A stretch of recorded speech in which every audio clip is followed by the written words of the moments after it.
Not everything in this world is meant to make noise. Some things are meant to hold presence.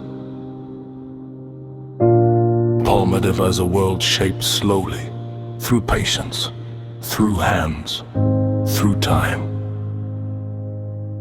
Each creation is more than jewelry. It is a small point of memory. Stone, metal, thread.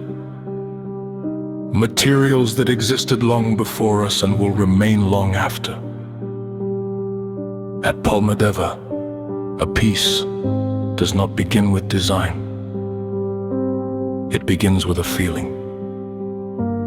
From that feeling, music emerges, music becomes narrative, narrative takes form, and form becomes something you can hold. Jewelry, sound, story, ritual.